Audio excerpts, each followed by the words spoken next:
پھر اس کے ہوش و حواس سب اس آگ میں فنا ہوتے چلے گئے۔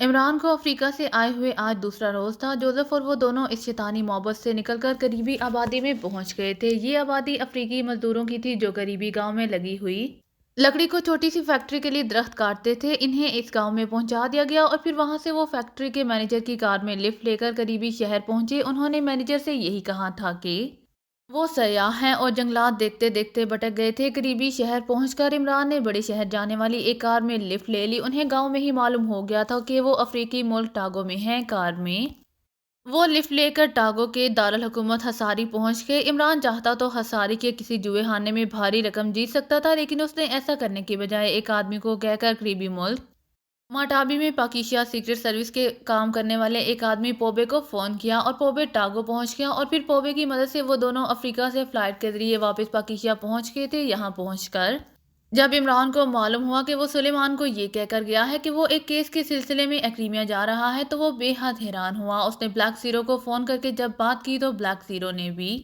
اسے یہی بتایا کہ عمران نے اسے فون کیا تھا کہ وہ جوزف کے ساتھ ایکریمیا جا رہا ہے۔ تو عمران خاموش ہو گیا۔ وہ سمجھ گیا تھا کہ یہ سب شیطانی جادوگری کا کھیل ہے۔ البتہ اس نے سید چراغ شاہ صاحب سے ملاقات ضروری سمجھی تھی، لیکن وہاں جا کر جب اسے معلوم ہوا کہ شاہ صاحب تو عمرہ اور مقدس مقامات کی زیارت کے لیے گئے ہوئے ہیں تو وہ واپس فلیٹ میں آ گیا۔ اس نے سوچا تھا کہ جب شاہ صاحب عمرہ سے واپس آئیں گے تو پھر ان سے مل کر مزید بات چیت کرے گا۔ چنانچہ آج کل نہ ہی سیکرٹ سروس کے پاس کوئی کام تھا اور نہ ہی فورس ٹاسک کے پاس کوئی مشن تھا، اس لیے عمران کا زیادہ وقت فلیٹ پر ہی گزرتا تھا۔ وہ رسائل اور کتابیں پڑھتا رہتا تھا، لیکن چونکہ اماں بی نے حکم دے رکھا تھا کہ اسے چائے نہیں پینی، اس لیے عمران بغیر چائے کے مطالعہ میں مصروف رہتا تھا۔ گو شروع میں اسے چائے نہ ملنے کی وجہ سے خاصی ذہنی کوفتی محسوس ہوئی تھی، لیکن پھر اس نے خود ہی اپنے آپ پر کنٹرول کر لیا، کیونکہ اسے خود بھی خیال آ گیا تھا کہ اس طرح تو وہ چائے کے نشے کا عادی ہو جائے گا اور وہ ایسا نہیں چاہتا تھا۔ اس لیے اب وہ بڑے اطمینان اور سکون سے بیٹھا مطالعہ کرتا رہتا تھا۔ اس کا فائدہ دراصل سلیمان کو پہنچا تھا کہ اسے مسلسل بار بار چائے نہیں بنانی پڑتی تھی۔ اس وقت بھی عمران مطالعہ میں مصروف تھا اور سلیمان مارکیٹ گیا ہوا تھا کہ کال بیل کی آواز سنائی دی تو عمران بے اختیار چونک پڑا۔ اس وقت کون آ گیا؟ عمران نے بڑبڑاتے ہوئے کہا اور پھر کتاب کو اس نے میز پر رکھا اور اٹھ کر راہداری میں سے ہوتا ہوا دروازے کی طرف بڑھ گیا۔ کون ہے؟ عمران نے عادت کے مطابق کنڈی کھولنے سے پہلے پوچھا۔ میرا نام کلائڈ ہے۔ کیا یہ عمران کا فلیٹ ہے؟ باہر سے ایک آواز سنائی دی۔ آواز اور لہجہ ایکریمین تھا اور عمران نے چٹھنی کھول دی۔ باہر ایک سامنے لمبے قد اور بھاری جسم کا آدمی کھڑا تھا۔ تمہارا نام عمران ہے؟ اس آدمی نے پوچھا۔ ہاں، اندر آ جاؤ، عمران نے ایک طرف ہٹتے ہوئے کہا، لیکن دوسرے لمحے اس آدمی کا بازو جیب سے باہر آیا تو عمران بے اختیار اچھل پڑا۔ اس کے ہاتھ میں سائلنسر لگا ہوا ریوالور تھا۔ عمران نے بجلی کسی تیزی سے لات ماری اور ریوالور اچھل کر سیڑھیوں پر جا گرا۔ دوسرے لمحے عمران نے جھپٹ کر اسے گردن سے پکڑا اور اسے اٹھا کر اندر راہداری میں اس طرح پھینک دیا کہ آنے والا کلا بازی کھا کر ایک دھماکے سے نیچے گرا تھا۔ عمران تیزی سے باہر نکلا اور اس نے ریوالور اٹھایا اور ادھر ادھر دیکھ کر وہ واپس آیا۔ اس نے دروازہ بند کر کے اسے لاک کیا اور تیزی سے راہداری میں پڑے ہوئے اس ایکریمین کی طرف بڑھ گیا۔ اس ایکریمین کا چہرہ انتہائی حد تک مسح ہو چکا تھا۔ اس کا سانس تقریباً رک چکا تھا کہ عمران نے تیزی سے جھک کر اس کے کاندھے اور سر پر ہاتھ رکھے اور پھر سر کو مخصوص انداز میں جھٹکا دے کر اس کی گردن میں آنے والا بال ختم کر دیا تو اس ایکریمین کا مسح شدہ چہرہ تیزی سے نارمل ہونے لگ گیا۔ عمران نے اسے اٹھا کر کاندھے پر ڈالا اور پھر سیٹنگ روم میں لے آ کر اس نے اسے کرسی پر ڈالا اور پھر اسپیشل روم سے رسی لا کر اس نے اسے رسی کی مدد سے اچھی طرح باندھ دیا۔ اس آدمی کا چہرہ دیکھ کر ہی وہ سمجھ گیا تھا کہ یہ جرائم کی فیلڈ کا آدمی ہے، لیکن اس کی حرکات و سکنات میں تیزی اور پھرتی بہرحال نہیں تھی، اس لیے وہ عمران سے مار بھی کھا گیا تھا، ورنہ شاید عمران اس اچانک سے وار سے نہ بچ سکتا۔ اس نے اس کی جیبوں کی تلاشی لینی شروع کر دی اور پھر اس کی جیبوں سے جو کاغذات برآمد ہوئے ان کے مطابق اس کا نام واقعی کلائڈ تھا اور اس کا تعلق ایکریمیا سے تھا اور یہ آٹو اسپیئر پارٹس کو ڈیل کرنے والی کسی ایکریمین کمپنی کا سیلز پروموٹر تھا۔ اس کے علاوہ پاکیشائی دارالحکومت کی ایک آٹو اسپیئر پارٹس ڈیل کرنے والی کمپنی کے مینیجنگ ڈائریکٹر عامر کا کارڈ بھی اس کی جیب میں موجود تھا۔ اس کے ساتھ ہی ہوٹل ہالیڈے کا کارڈ بھی موجود تھا اور اس کارڈ کے مطابق کلائڈ ہوٹل ہالیڈے کی تیسری منزل کے کمرہ نمبر 8 میں ٹھہرا ہوا تھا۔ کاغذات کے مطابق وہ آج صبح ہی ایکریمیا سے پاکیشا پہنچا تھا۔ عمران نے کاغذات ایک طرف میز پر رکھے اور پھر اس نے دونوں ہاتھوں سے کلائڈ کا منہ اور ناک بند کر دیا۔ چند لمحوں بعد جب کلائڈ کے جسم میں حرکت کے تاثرات نمودار ہونے لگے تو عمران نے ہاتھ ہٹا لیے اور تھوڑی دیر بعد کلائڈ نے کراہتے ہوئے آنکھیں کھول دی۔ آنکھیں کھولتے ہی اس نے لاشعوری طور پر اٹھنے کی کوشش کی، لیکن ظاہر ہے بندہ ہونے کی وجہ سے وہ صرف کسمسا کر رہ گیا۔ تمہارا نام عمران ہے، تم کنگ روڈ کے فلیٹ نمبر 200 میں رہتے ہو، میں نے تمہیں ہلاک کرنا ہے اور ہر صورت میں ہلاک کرنا ہے۔ مجھے چھوڑ دو تاکہ میں تمہیں ہلاک کر دوں، میں نے تمہیں ہلاک کرنا ہے۔ کلائڈ نے ہوش میں آتے ہی ایسے لہجے میں کہا جیسے اس کے منہ سے الفاظ خود بخود پھسل کر نکلتے چلے آ رہے ہوں۔ عمران نے چونک کر اس کی آنکھوں میں آنکھیں ڈال دی، لیکن پھر اس نے ایک جھٹکے سے نظریں ہٹا لیں اور اس کے ساتھ ہی اس کے چہرے پر حیرت کے تاثرات ابھر آئے، کیونکہ کلائڈ بظاہر تو ہپناٹائز کا معمول لگتا تھا، لیکن عمران نے دیکھ لیا تھا کہ وہ ٹرانس میں نہیں تھا۔ ادھر کلائڈ مسلسل ایک ہی گردان کیا چلا جا رہا تھا۔ کس کے کہنے پر تم یہاں آئے ہو؟ عمران نے پوچھا، لیکن کلائڈ نے اس کی کسی بات کا جواب دینے کی بجائے وہی فکرہ کہ اس نے ہر صورت میں عمران کو ہلاک کرنا ہے دہرائے چلا جا رہا تھا۔ اب عمران نے سوچا کہ کلائڈ پر آئی ٹی کا عمل کر کے اس سے اصل حالات معلوم کرے کہ اچانک کلائڈ کے جسم نے ایک زوردار جھٹکا کھایا اور اس کے ساتھ ہی اس کے چہرے پر انتہائی حیرت کے تاثرات ابھر آئے۔ وہ اس طرح ادھر ادھر دیکھنے لگا جیسے اسے یہاں اپنے آپ کو دیکھ کر حیرت ہو رہی ہو۔ او یہ کیا ہے؟ یہ میں کہاں ہوں؟ تم کون ہو اور یہ میں بندہ ہوا کیوں ہوں؟ او وہ موگ، وہ پراسرار آدمی، وہ کہاں گیا؟ کلائڈ نے کہا۔ اس کا نہ صرف لہجہ بدل گیا تھا بلکہ اس کا رویہ اور انداز بھی بدل گیا تھا۔ یوں لگتا تھا جیسے وہ اچانک ہوش میں آ گیا ہو۔ میرا نام عمران ہے، تم یہاں مجھے ہلاک کرنے آئے تھے اور تم نے مجھ پر فائر کرنے کی کوشش بھی کی تھی، عمران نے کہا۔ او تو اس پراسرار آدمی نے مجھ پر قابو پا لیا تھا۔ او ویری سیڈ، سوری مسٹر، میرا تم سے کوئی تعلق نہیں ہے، میں نے تو اس پراسرار آدمی کو جواب دے دیا تھا، لیکن پھر اچانک میری آنکھوں کے سامنے پردہ سا چھا گیا اور اب یہ پردہ ہٹا ہے۔ کلائڈ نے کہا۔ وہ پراسرار آدمی کون تھا اور تم نے کس بات سے انکار کیا تھا؟ تفصیل بتاؤ ورنہ تمہارے ہی سائلنسر لگے ریوالور کی ایک گولی تمہارے دل میں اتار دی جائے گی اور تمہاری لاش پر کی بٹی میں ڈال دی جائے گی، عمران نے انتہائی سرد لہجے میں کہا۔ میں نے کہا تو ہے کہ میرا تم سے کوئی تعلق نہیں ہے اور میں تو بزنس مین ہوں، میں کسی کو قتل کرنے سے کوئی تعلق نہیں ہے، تو مجھے چھوڑ دو، میں واپس چلا جاتا ہوں، کلائڈ نے کہا۔ تمہاری بہتری اسی میں ہے کلائڈ، یہ جو بھی تمہارا نام ہے کہ تم سب کچھ سچ سچ بتا دو، اس صورت میں تمہیں معافی مل سکتی ہے ورنہ نہیں، عمران نے سرد لہجے میں کہا۔ میں سچ بتا رہا ہوں، میں آج صبح کی فلائٹ سے یہاں پاکیشیا پہنچا ہوں، میں ہوٹل ہالیڈے میں ٹھہرا ہوا ہوں، کمرہ نمبر 8، تیسری منزل۔ میں نے یہاں اپنی آٹو سپیئر پارٹس کمپنی کے بزنس کے سلسلے میں یہاں کے تاجروں سے ملاقات کرنی تھی، چونکہ میں طویل سفر کر کے یہاں پہنچا تھا، اس لیے میں نے سوچا تھا کہ ایک روز آرام کر کے کل سے کام شروع کروں گا کہ اچانک دروازے پر دستک ہوئی۔ میں نے دروازہ کھولا تو ایک لہیم شہیم آدمی جس کی آنکھیں گہری سرخ رنگ کی تھی اندر آ گیا۔ کلائڈ نے بتانا شروع کر دیا اور عمران اس کی یہ بات سن کر آنے والے کی آنکھیں گہری سرخ تھی بے اختیار چونک پڑا، لیکن اس نے کوئی بات نہ کی۔ اس آنے والے نے مجھے بتایا کہ اس کا نام موگ ہے اور اس کا تعلق مصر سے ہے اور وہ میرے ذریعے یہاں پاکیشیا میں کنگ روڈ کے فلیٹ نمبر 200 میں رہنے والے آدمی عمران کو ہلاک کرنا چاہتا ہے، جس پر میں نے اسے بتایا کہ میں تو بزنس مین ہوں، اور پھر اچانک اس کا ہاتھ تیزی سے میرے منہ کی طرف بڑھا اور اس کے بعد مجھے نہیں معلوم کہ کیا ہوا۔ اب مجھے یہاں ہوش آیا ہے، کلائڈ نے تفصیل بتاتے ہوئے کہا۔ تم نے جو کچھ بتایا ہے وہ تو سچ ہے، لیکن تم نے یہ نہیں بتایا کہ تمہارا تعلق پیشہ ور قاتلوں کی کس تنظیم سے ہے اور تم یہاں کس کو قتل کرنے آئے تھے، عمران نے کہا۔ نہیں، میں تو بزنس مین ہوں، کلائڈ نے جواب دیا۔ بزنس مین سائلنسر لگا ریوالور جیب میں رکھ کر نہیں پھرتے، مسٹر کلائڈ، یہ تمہارا چہرہ، تمہارا جسم اور تمہارا انداز سب کچھ بتا رہا ہے کہ تم واقعی پیشہ ور قاتل ہو، اس لیے تمہاری بہتری اسی میں ہے کہ تم سچ سچ بتا دو۔ اگر تم نے اب تک یہاں کسی کو قتل نہیں کیا تو پھر تم بچ سکتے ہو، کیونکہ تم نے یہاں کوئی جرم نہیں کیا۔ اگر ایکریمیا میں تم کچھ کرتے رہے ہو تو اس سے پاکیشیا کا کوئی مطلب نہیں ہے، عمران نے سرد لہجے میں کہا۔ میں سچ کہہ رہا ہوں، میں بزنس مین ہوں، بے شک میری کمپنی سے معلوم کر لو، کلائڈ نے کہا۔ تو عمران نے میز پر رکھا ہوا اس کا سائلنسر لگا ریوالور اٹھایا اور اس کی نال کلائڈ کی کنپٹی سے لگا دی۔ میں صرف 5 تک گنوں گا، اس کے بعد ٹریگر دبا دوں گا، عمران نے سرد لہجے میں کہا، اور اس کے ساتھ ہی اس نے گنتی گننی شروع کر دی۔ رک جاؤ، میرا تعلق واقعی ایکریمیا کی ایک پیشہ ور قاتلوں کی تنظیم سے ہے اور میں یہاں ایک بزنس مین کے قتل کے لیے آیا تھا۔ یہ حقیقت ہے کہ میں نے یہاں کوئی جرم نہیں کیا اور تم مجھے چھوڑ دو، میں واپس چلا جاؤں گا، کلائڈ نے کہا۔ کیا نام ہے اس تنظیم کا؟ عمران نے پوچھا تو کلائڈ نے تنظیم کا نام بتا دیا۔ اسموک کا حلیہ بتاؤ، عمران نے پوچھا تو کلائڈ نے اس کا حلیہ بتا دیا۔ تمہارا باس کون ہے؟ عمران نے پوچھا تو کلائڈ نے بروک کا نام بتا دیا۔ پھر عمران کے پوچھنے پر اس کا پتہ اور فون نمبر بتا دیا تو عمران نے فون کا ریسیور اٹھایا اور تیزی سے نمبر ڈائل کرنے شروع کر دیے۔ بروک بول رہا ہوں، رابطہ قائم ہوتے ہی ایک بھاری لیکن کرخت آواز سنائی دی تو عمران بے اختیار چونک پڑا، کیونکہ وہ بروک کی آواز پہچان گیا تھا۔ اس کا اصل نام راجر جیک تھا اور یہ ایکریمیا کی ایک سرکاری ایجنسی کا ایجنٹ بھی تھا۔ وہ عمران سے اور عمران اس سے اچھی طرح واقف تھا۔ عمران بول رہا ہوں پاکیشا سے۔ راجر جیک عمران نے کہا۔ عمران کیا مطلب؟ کیا او عمران صاحب آپ، لیکن آپ نے یہاں کیسے فون کیا ہے؟ دوسری طرف سے بوکھلائے ہوئے لہجے میں کہا گیا۔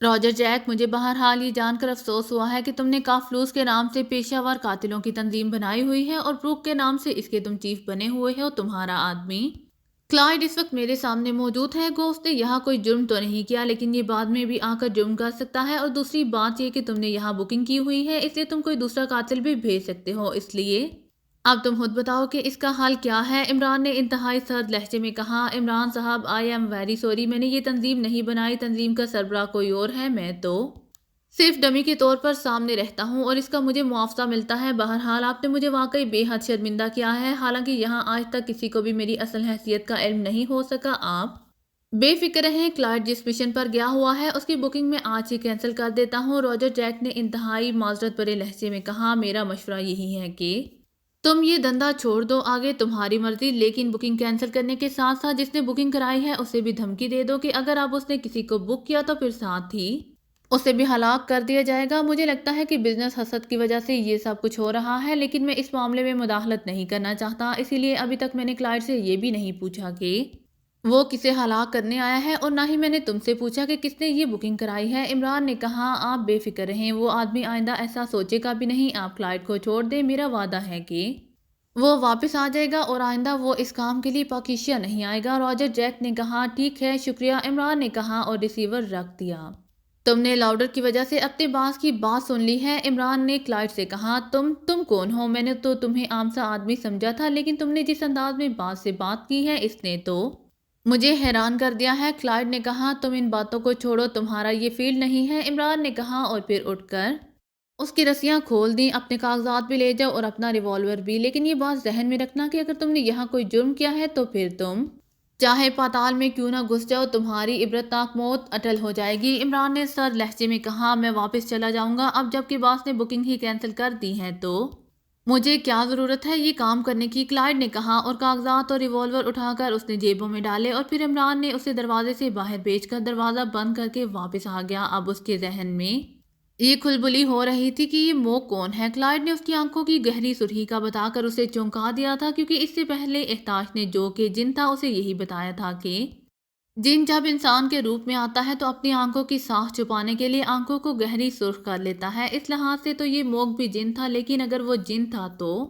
پھر اسے کلائڈ کا سہارا لینے، اسے رقم دینے اور اسے کام کرانے کی کیا ضرورت تھی؟ پھر اس کلائڈ کا حیرت انگیز طور پر خود بخود ٹھیک ہو جانا، یہ ساری باتیں اسے شدید الجھن میں ڈال رہی تھی، لیکن اسے سمجھ نہیں آ رہی تھی کہ وہ اس سلسلے میں کس سے رابطہ کرے۔ سعید چراغ شاہ صاحب عمرہ پر گئے ہوئے تھے۔ کچھ دیر عمران بیٹھا سوچتا رہا، پھر اس نے ریسیور اٹھایا اور نمبر ڈائل کرنے شروع کر دیے۔ سٹی بینک رحمان پورا برانچ رابطہ ہوتے ہی ایک مردانہ آواز سنائی دی۔ مینیجر الطاف صاحب سے بات کرنی ہے، عمران نے کہا۔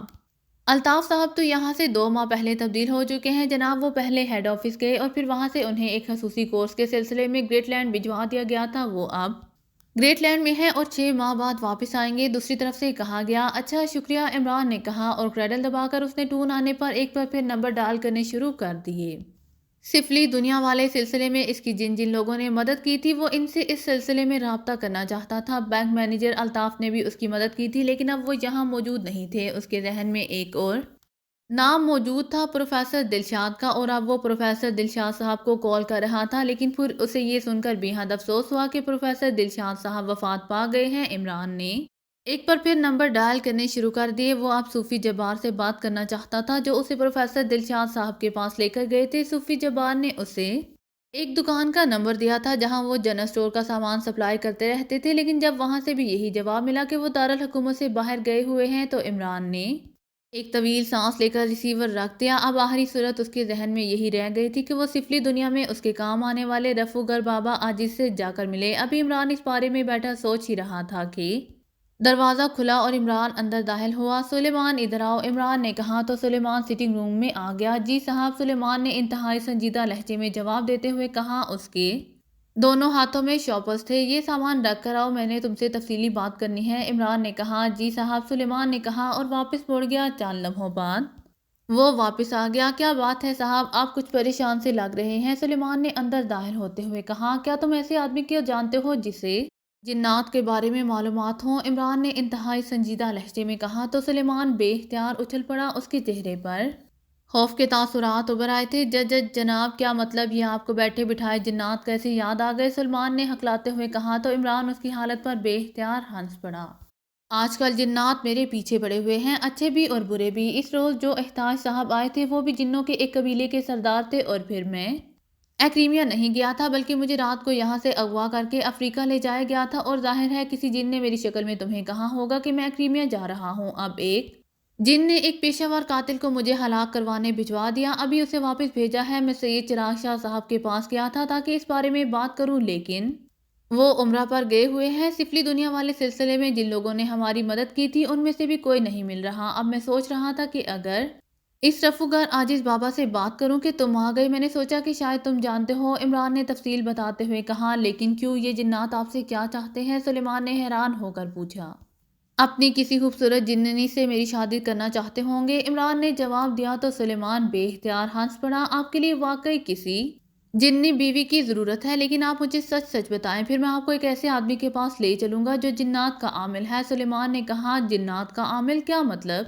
یہ جنات کا عامل کیا ہوتا ہے؟ عمران نے حیران ہو کر کہا۔ ایسے لوگ ہوتے ہیں جو کسی مقدس کلام کو بنیاد بنا کر جنوں کو اپنے قبضے میں کر لیتے ہیں اور پھر ان کی مدد سے لوگوں کے کام کراتے ہیں، انہیں جنات کا عامل کہا جاتا ہے۔ سلیمان نے وضاحت کرتے ہوئے کہا۔ جنات پر قبضہ کر لیتے ہیں؟ یہ کیسے ممکن ہے؟ نہیں، جنات اور انسان علیحدہ علیحدہ مخلوق ہیں، ایک انسان کیسے کسی جن پر قبضہ کر سکتا ہے؟ عمران نے کہا۔ جب جنات انسان پر قبضہ کر لیتے ہیں تو انسان جن پر قبضہ کیوں نہیں کر سکتا؟ انسان تو پھر بھی اشرف المخلوقات ہے، سلیمان نے کہا تو عمران کے ذہن میں فوراً کلائڈ آ گیا۔ اس کا ہوش میں آنے سے پہلے واقعی ایسا رویہ تھا جیسے وہ کسی کے قبضے میں ہو، اسی لیے تو عمران سمجھا تھا کہ وہ ہپناٹزم کی ٹرانس میں ہے، لیکن ایسا نہیں تھا۔ حیرت ہے، نہ جانے اس دنیا میں کیا کیا ہو رہا ہے۔ بہرحال احتاج صاحب سید چراغ شاہ صاحب کا پیغام لے کر آئے تھے کہ میں ان کے کسی شیطان جن قبیلے کے خلاف کام کروں، لیکن میں نے انکار کر دیا۔ اس کے بعد یہ واقعات شروع ہو گئے ہیں، عمران نے کہا تو سلیمان نے بے اختیار ایک طویل سانس لیا۔ آپ نے غلطی کی، سید چراغ شاہ صاحب کا پیغام آپ کو رد نہیں کرنا چاہیے تھا۔ میں جانتا ہوں انہیں، وہ بہت بڑے بزرگ ہیں۔ بہرحال آئیں میرے ساتھ، میں آپ کو بابا محمد بخش کے پاس لے چلتا ہوں، وہ جنات کا عامل ہے، وہ خود ہی آپ کو ساری بات بتا دے گا، سلیمان نے کہا تو عمران اٹھ کھڑا ہوا، اور پھر تھوڑی دیر بعد وہ دونوں کار میں بیٹھے شہر کے گنجان آباد علاقے کی طرف بڑھے چلے جا رہے تھے۔ عمران کار چلا رہا تھا جبکہ سلیمان ساتھ بیٹھا ہوا تھا اور عمران کی رہنمائی کر رہا تھا۔ ان بابا محمد بخش کی ہسٹری تو بتاؤ، عمران نے کہا۔ مجھے نہیں معلوم، میں نے بھی اس کے بارے میں مارکیٹ کے ایک دکاندار سے سنا تھا۔ اس کی بیوی پر جن نے قبضہ کر لیا تھا اور وہ اسے بابا محمد بخش کے پاس لے گیا اور وہ ٹھیک ہو گئی تھی، سلیمان نے جواب دیا تو عمران بے اختیار ہنس پڑا۔ ہمارے ملک سے جہالت نہیں جا رہی، بیوی پر جن نے قبضہ کر لیا؟ عمران نے منہ بناتے ہوئے کہا، لیکن سلیمان نے کوئی جواب نہ دیا۔ تھوڑی دیر بعد سلیمان نے کار ایک گنجان آباد علاقے کے آغاز میں رکوا دی۔ یہاں سے ہمیں پیدل جانا ہوگا، تنگ گلی میں ان کا مکان ہے، سلیمان نے کہا تو عمران نے کار روکی اور پھر نیچے اتر کر اس نے اسے لاک کیا۔ جب بابا محمد بخش کے قبضے میں جن ہے تو پھر وہ اس تنگ گلی میں کیوں رہ رہے ہیں؟ کسی بڑی کالونی میں تو ان کا محل ہونا چاہیے تھا، عمران نے کہا۔ صاحب، یہ آپ کی اور میری دنیا کے لوگ نہیں ہوتے اور نہ ہی ہمارے انداز میں سوچتے ہیں، اس لیے آپ کو ان کا مذاق اڑانے کی ضرورت نہیں ہے۔ آپ نے دیکھا کہ رفوگر بابا عاجز کس قدر روحانی طاقت تھی، لیکن پھر بھی وہ شدید گرمی میں بیٹھا رفوگری کر رہا تھا۔ یہ دنیا ہی علیحدہ ہوتی ہے، سلیمان نے انتہائی سخت لہجے میں کہا تو عمران نے بے اختیار ایک طویل سانس لیا۔ واقعی سلیمان کی بات سچ تھی۔ پھر ایک تنگ سی گلی میں واقع ایک دکان جس پر ایک پرانا سا اور ہستہ حال بورڈ لگا ہوا تھا، یہ حکیم محمد بخش کا روڈ تھا، اور دکان کے اندر ایک بوڑھا آدمی چٹائی پر بیٹھا ہوا تھا۔ اس کے سامنے مختلف رنگوں اور سائزوں کی شیشیاں رکھی ہوئی تھی، دو عورتیں اور چار مرد اس کے سامنے چٹائی پر بیٹھے ہوئے تھے۔ السلام علیکم بابا، کیا ہم حاضر ہو سکتے ہیں؟ سلیمان نے کہا تو بابا نے چونک کر ان کی طرف دیکھا۔ وعلیکم السلام، آؤ بیٹھو، بابا نے کہا اور دوبارہ اس عورت کی طرف متوجہ ہو گیا جس سے وہ بات کر رہا تھا۔ عمران اور سلیمان اندر داخل ہوئے اور پھر چٹائی پر ایک طرف ہو کر بیٹھ گئے۔ بابا محمد بخش نے وہاں موجود پہلے سے لوگوں کو شیشوں سے دوائیاں نکال کر دی اور پھر انہیں کھانے کی ہدایات دے کر انہیں بھیج دیا۔ ان لوگوں نے انہیں چند روپے دیے تھے جو انہوں نے ساتھ پڑی ہوئی پرانی سی صندوقچی میں ڈال دیے۔ ہاں جناب، فرمائیے، میں آپ کی کیا خدمت کر سکتا ہوں؟ بوڑھے بابا محمد بخش نے عمران اور سلیمان کی طرف متوجہ ہوتے ہوئے کہا، میرا نام سلیمان ہے اور یہ میرے صاحب ہیں، ان کا نام علی عمران ہے، ان کے والد سینٹرل انٹیلیجنس کے ڈائریکٹر جنرل ہیں اور انہیں جنات کے بارے میں آپ سے بات کرنی ہے۔ مجھے افضل مارکیٹ کے دکاندار عالم خان نے آپ کے متعلق بتایا تھا، اس لیے میں انہیں لے کر آپ کی خدمت میں حاضر ہوا ہوں۔ سلیمان نے باقاعدہ تعارف کرواتے ہوئے کہا، جنات کے بارے میں؟ لیکن کیا؟ بابا نے چونک کر عمران کی طرف غور سے دیکھتے ہوئے کہا، کیا آپ واقعی جنات کے عالم ہیں؟ عمران نے بات کا آغاز کرتے ہوئے کہا، میں تو ایک گنہگار آدمی ہوں جناب، عامل تو بہت بڑے لوگ ہوتے ہیں، بہرحال آپ فرمائیں آپ کیا چاہتے ہیں؟ بابا محمد بخش نے کہا، کیا جنات آپ کے قبضے میں ہیں؟ عمران نے دوسرا سوال کیا، میرے قبضے میں تو نہیں، البتہ میری مدد ضرور کرتے ہیں اور وہ بھی لوگوں کی بھلائی کے لیے، لیکن آپ چاہتے کیا ہیں؟ آپ اپنی بات کریں۔ اس پر بابا محمد بخش کے لہجے میں ہلکی سی ناگواری کا عنصر موجود تھا۔ آپ سید چراغ شاہ صاحب کو جانتے ہیں جو گاؤں میں رہتے ہیں؟ عمران نے کہا تو بابا محمد بخش بے اختیار اچھل پڑے، ہاں ہاں، وہ تو میرے پیر و مرشد ہیں، وہ تو بہت بڑے بزرگ ہیں، آپ انہیں کیسے جانتے ہیں؟ بابا محمد بخش نے کہا، میری والدہ ان کے پاس دعا کے لیے جایا کرتی ہیں، ایک بار میں بھی ان کی خدمت میں حاضر ہوا تھا، آج کل وہ عمرے کے لیے گئے ہوئے ہیں، اس لیے ان سے ملاقات نہیں ہو سکی، اس لیے ہمیں ان کے پاس آنا پڑا ہے۔ عمران نے کہا، میں تو ان کے مقابلے میں کوئی حیثیت نہیں رکھتا، لیکن بات کیا ہے؟ آپ کا مسئلہ کیا ہے؟ بابا محمد بخش نے کہا تو عمران نے انہیں احتاج کی آمد، اس کی باتیں، اپنے انکار، پھر اغوا ہو کر افریقہ میں شیطانی محبت کی قید ہو جانا اور پھر وہاں سے نکلنا، پھر کلائیڈ کا آنا، اس کا مصر کے کسی موقع کے بارے میں بتانا، یہ ساری باتیں عمران نے مختصر طور پر بتا دیں۔ بابا محمد بخش خاموش بیٹھے رہے۔ ٹھیک ہے، میں معلوم کرتا ہوں، بابا محمد بخش نے کہا، اور اس کے ساتھ ہی انہوں نے آنکھیں بند کی اور چند لمحوں بعد ان کا جسم اس طرح توڑنے مڑنے لگا جیسے کوئی ان کے جسم کو دونوں ہاتھوں سے پکڑ کر بری طرح مروڑ تروڑ رہا ہو۔ ان کا چہرہ سرخ پڑتا جا رہا تھا، پھر آہستہ آہستہ ان کا جسم نارمل ہو گیا اور انہوں نے آنکھیں کھول دیں اور لمبے لمبے سانس لینے شروع کر دیے۔ میں معذرت ہوا ہوں کہ آپ کو تکلیف اٹھانی پڑی، عمران نے ان کی حالت کے پیش نظر معذرت بھرے لہجے میں کہا، کوئی بات نہیں، اب تو میں اس کا عادی ہو گیا ہوں، بہرحال میں نے مطلوبہ معلومات حاصل کر لی ہیں۔ موک شیطان کا ایک بہت بڑا چیلا تھا، جس طرح کسی بادشاہ کا درباری ہوتا ہے، اسی طرح وہ شیطان کا درباری تھا۔ احتاج نے آپ سے ملاقات کی تو شیطان کو اس بات کی فکر ہو گئی کہ اگر آپ نے احتاج کی مدد کی تو آپ شیطان کے چیلے کنٹیلا کو فنا کر سکتے ہیں، چنانچہ اس نے موک کو حکم دیا کہ اس سے پہلے کہ آپ احتاج کی مدد کریں اور وہ آپ کو ہلاک کر دے، چونکہ وہ آپ پر براہ راست حملہ نہیں کر سکتے تھے اور نہ ہی آپ پر قبضہ کر سکتے تھے، کیونکہ آپ کا ان پر براہ راست قابو پانا ناممکن تھا، چنانچہ موک نے افریقہ کی ایک شیطان جادوگرنی وٹولی کی خدمات حاصل کی، وہ آپ کو صرف اغوا کر سکتی تھی، چنانچہ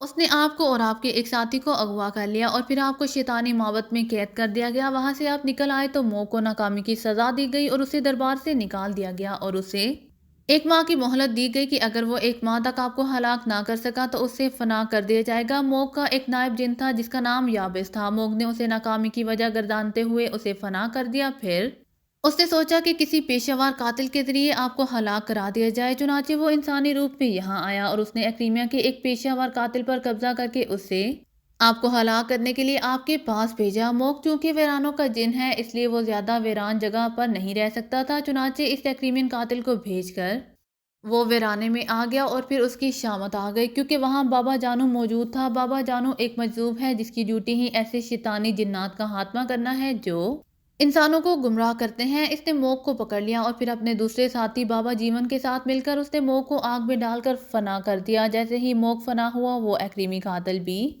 ہوش میں آ گیا۔ یہ ہے ساری بات، بابا محمد بخش نے تفصیل بتاتے ہوئے کہا۔ کیا ان مجذوبوں کے پاس کوئی خاص طاقتیں ہیں جن سے وہ ایسا کرتے ہیں؟ اور ہاں، آپ نے فنا کا لفظ بار بار استعمال کیا ہے، اس کا کیا مطلب ہے؟ عمران نے کہا، آپ کے پہلے سوال کا جواب تو ہاں میں ہے۔ اس دنیا میں ایسے لوگ ہر جگہ موجود ہوتے ہیں جنہیں ایسی ڈیوٹی ملی ہوتی ہے اور وہ اپنا کام کرتے رہتے ہیں۔ اور دوسرے سوال کا جواب یہ ہے کہ انسان جب مرتے ہیں تو انہیں ہلاک ہونا کہا جاتا ہے، جبکہ جنات جب آگ میں جل کر راکھ ہوتے ہیں تو انہیں فنا ہونا کہا جاتا ہے۔ بابا محمد بخش نے کہا، تو مجھے اب کیا کرنا چاہیے موک کے فنا ہونے کے بعد؟